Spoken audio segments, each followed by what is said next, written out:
Hi, good Thursday, and thank you for being here on this third day of August. A lot of ground to cover tonight, weather-wise. Our luck runs out tomorrow. We've been talking about the cold front for a while, possibly some heavy rain, some high winds, more things you'll have to be aware of, and we'll tell you about that in just a few seconds. We'll clear up and cool down and dry off for your Saturday. It's short-lived, though, as storm and shower chances roll back in for Sunday and Monday. Definitely some tweaks to your forecast that I'll pass along before we leave you tonight. I've got a few updates from yesterday that I just couldn't air because we had so much great local news to share with you. So a few of those, a few updates on a few other reports, a few arrests to pass along, and a lot of other local news tonight. I also have, if everything works out for tomorrow, a very special story to share with you. I'm set to do an interview in the morning about honoring a local young lady who's no longer with us and how they are going to be doing so and how some folks out there may choose to participate. Nevertheless, let's get through tonight's program first, where we do have our first update tonight from the Kentucky State Police in regards to that fatal motorcycle accident that happened in Pikeville back on July the 31st. They've now issued some more details, and it turns out that the operator of one of the sport bikes was trying to elude authorities. It was around sometime on July the 31st that afternoon when Kentucky State Police was patrolling US 23. They were traveling northbound and encountered two motorcycles traveling southbound going well over 100 miles per hour. They tried to stop them. However, one of the operators, which was on a Yamaha R6, a sport bike, tried to elude authorities by turning onto Route 979. Police actually gave up their chase because of the excessive speeds for fear of the injury or worse of the motorcycle rider or other motorist. And just after abandoning their chase a few moments later, that southbound traffic started to flash their lights at authorities to let them know that something was wrong ahead, and that's where they found the body ultimately and the wreckage of the motorcycle of, I believe he was 21 years of age, Caleb Skeens of Shelbyana, who was driving the motorcycle and lost control and then of course crashed at a high rate of speed. Other evidence also indicated he was not wearing a helmet. I think this might be the first of many to follow suit. So far, the only Eastern Kentucky school district that I know of to be dismissing early for the solar eclipse on August the 21st. Harlan County will be getting out at noon that day for Hopkinsville residents or everyone else in the state of Kentucky who might be fleeing or going to or converging on Hopkinsville. Totality will be right around 124. The rest of us, Kentucky, we're still at about a 90% totality, so it's going to be a great show even if you stay here at home. But Harlan County will be dismissing. I won't be surprised if we see other school districts do the same for this very historical event, or for many, maybe I'm expecting either dismissal or allowing their students to go outside and, of course, take it in. And in the coming days, I know this tips have been pouring in from everywhere, but I'll give you the very best and most accurate tips if you're going to photograph or video or just observe the solar eclipse, because there indeed are some things you need to do and some precautions you will need to take. Before we go to some stories which will relate to those being lodged in the Big Sandy Regional Detention Center for meth and other charges, some interesting data and statistics concerning the Big Sandy Jail, as I have been for days, focusing on methamphetamine and its presence and the arrest here. I've lost track of how many days in a row that we've had a local Sagersville or McGoffin County meth arrest, but today going over the most recent inmates who have been lodged in the Big Sandy Jail, and that was within the past 36 hours. Those who have been lodged there and were still there and not bonded out for minor charges, mind you, out of 9 individuals, 4 of them, nearly half, were there for possession or other meth-related charges, and I thought that was staggering.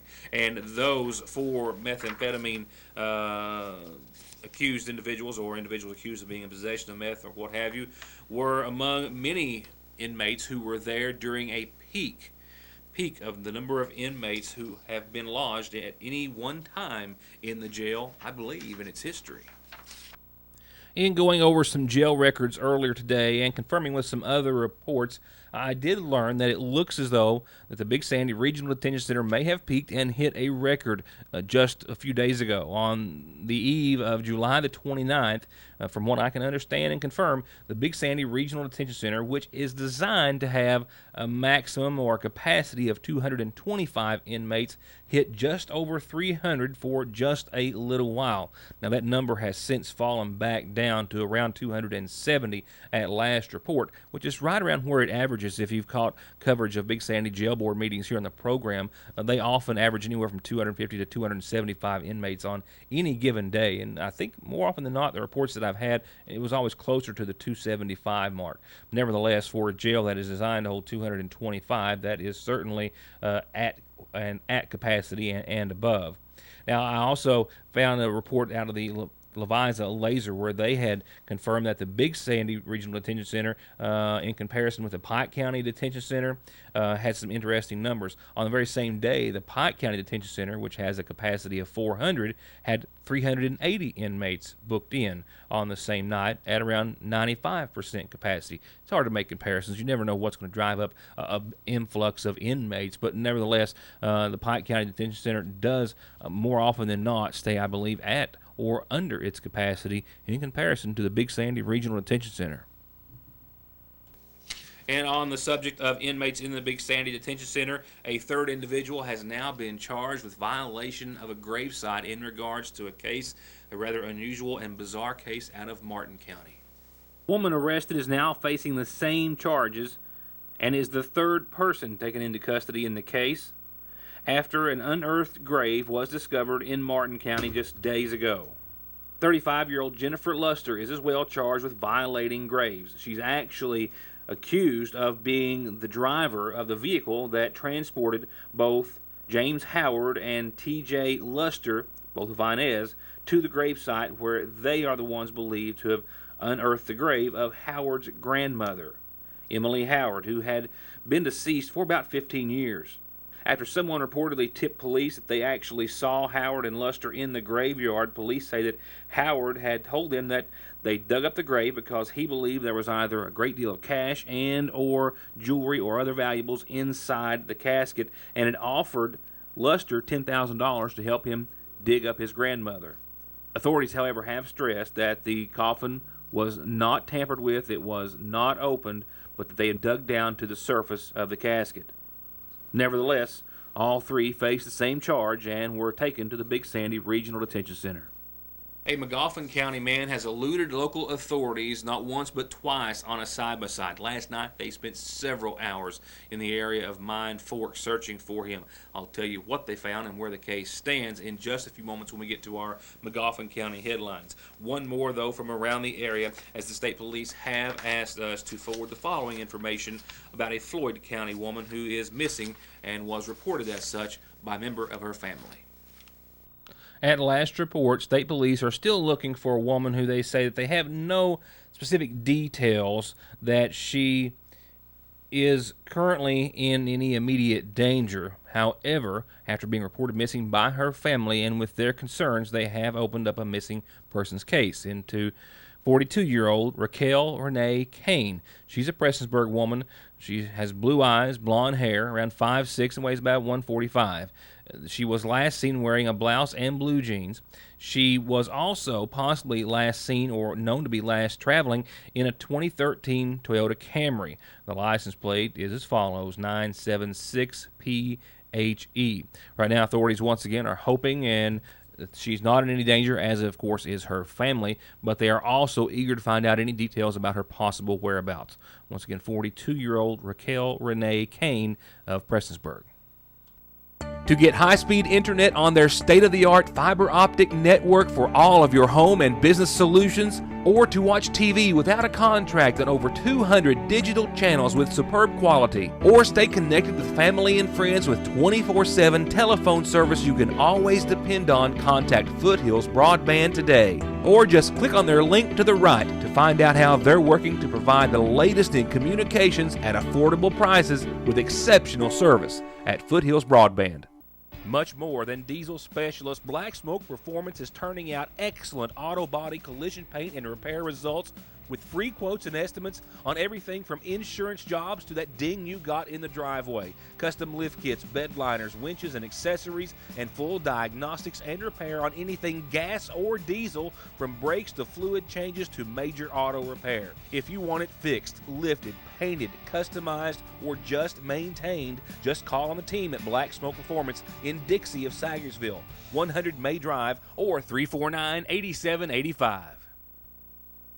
Get your $10 tickets now for the 14th annual and perhaps biggest community day yet, featuring the incredible Rhonda Vincent and the Rage, and other headliners like the Dave Atkins Band, the Edgar Loudermilk Band with Jeff Autry, Toddy Preston and the Black Powder Express, and many, many, many more. And all the food, fun, games, and fabulous prizes that you can stand, all for just $10, and kids 12 and under, they get in for free. Community Day in the Ramey Park in Sagersville is Saturday, August the 19th.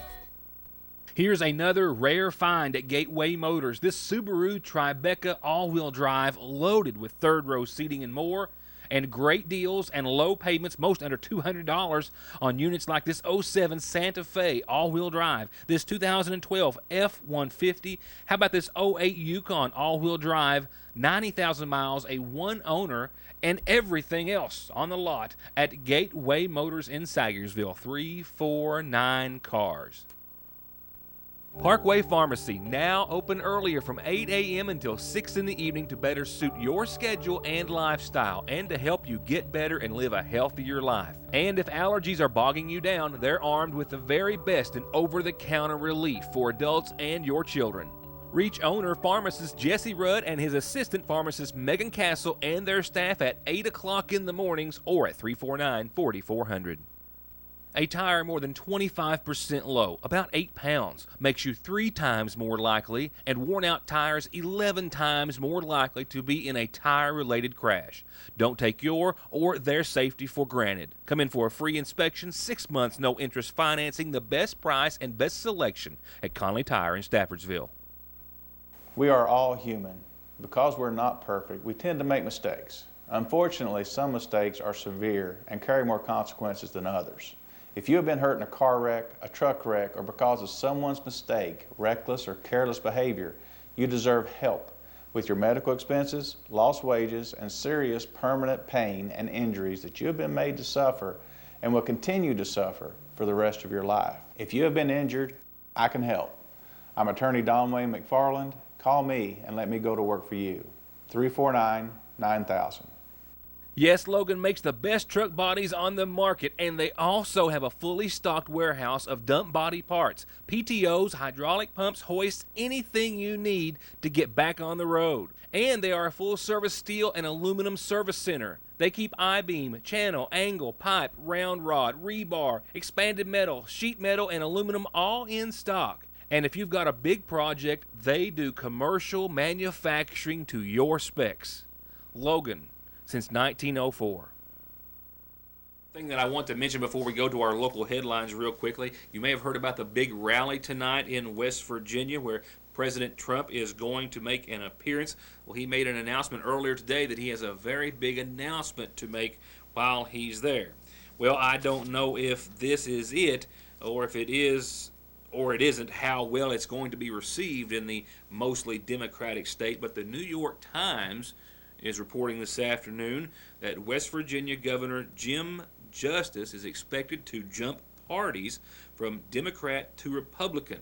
Now, as to whether or not that has anything to do with tonight's rally, the announcement that Donald Trump is referring to, we, of course, don't know.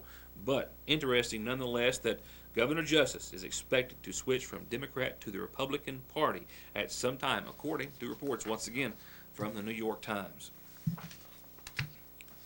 Here in Magafa County, the Magafa County Sheriff's Department has made a couple of attempts now to serve 2 outstanding warrants from other counties of a Magafa County man who goes by 2 names at times, according to police. And last night, the second attempt, as did the first, ended in a police pursuit of the suspect on an ATV, with the suspect once again fleeing to the woods, where they ultimately discovered the ATV without its operator. Magafa County Sheriff's Deputy Reggie Gosser was in the area of Painter's Lick off of Route 40 this past Friday on a DUI complaint when he encountered a side-by-side ATV being operated by 21-year-old Jacob Gamble, also known as Jacob Wright. The officer, knowing that Gamble had 2 active out-of-county warrants in his name, one from Lawrence County and one from Knott County.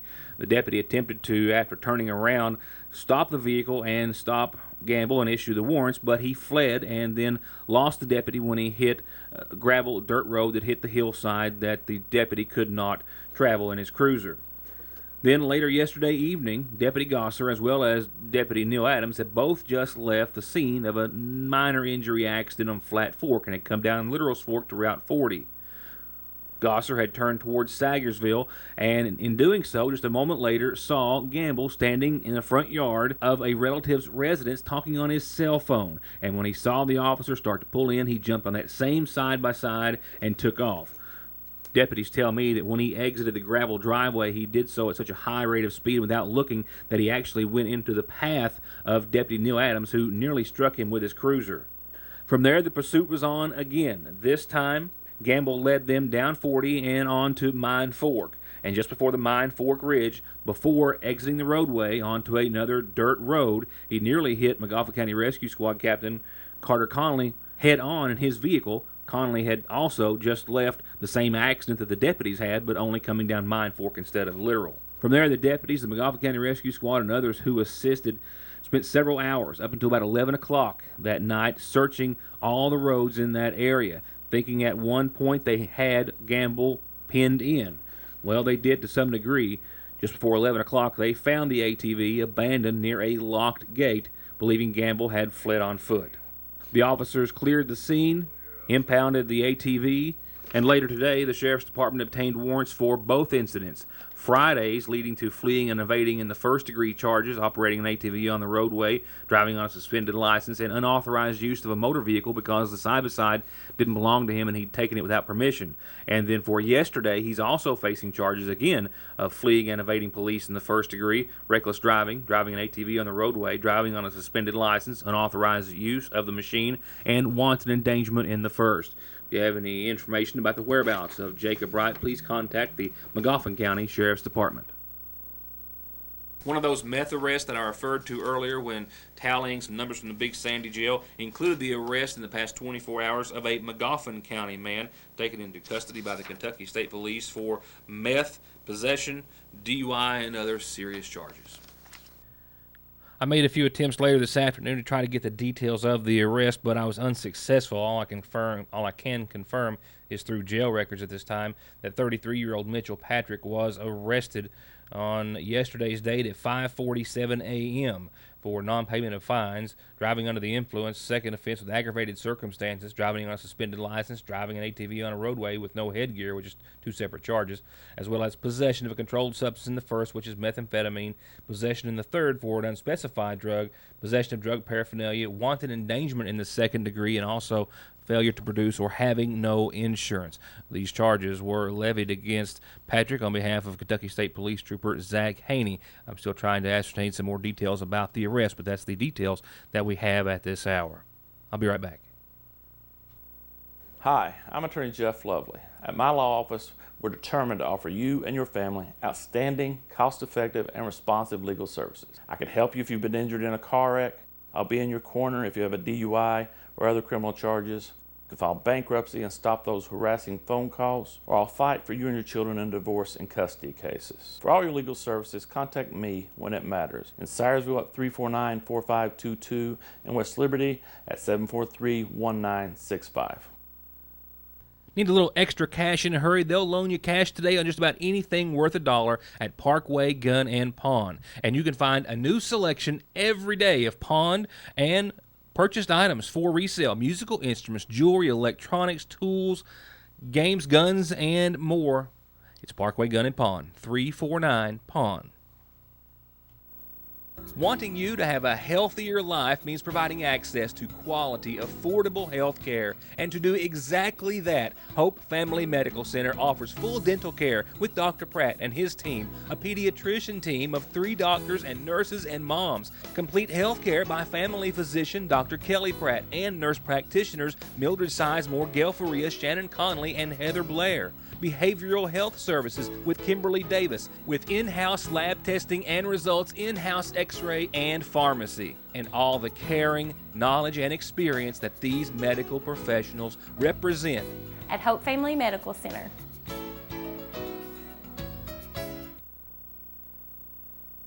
August is hot, and so are the savings at Appalachian Wireless, where all smartphones are 50% off. The 64-gig Galaxy S8, normally $149.99, now $74.99. Sizzle! The GS8 Plus, normally $249.99, now $124.99. Scorching! Even the 64, 128, and 256-gig models, all 50% off. Forget it! 50% off all smartphones while supplies last. 2-year agreement required. Better service, bigger savings. That's today's Appalachian Wireless, an East Kentucky network company. Stop by the Seasonal Shop for the 2 biggest events of the season and find all the help, gifts, and decor you need with baby and wedding registry, something extra special for the new arrival or that little one turning 1 or more, and wedding registry, ideas, and planning for everything from the ceremony to gifts to the home. And the Seasonal Shop also has thoughtful ways to honor memories of loved ones lost, with personal and gravesite decorations that they'll gladly deliver to our local funeral homes. Find something to cherish all your memories at Fraser's Prater Drugs Seasonal Shop in downtown Sagersville. Before we go any further, I've got some new announcements. I got a birthday and some other things that you'll want to hear, turning over to our McGoffin Farm Bureau community calendar. I have actually got a long list of birthdays, but they're all for tomorrow except for this one. Happy birthday, a happy big birthday to Lily Salyer. With a lot of love from Papa Terry and Jackie. Lily, happy birthday.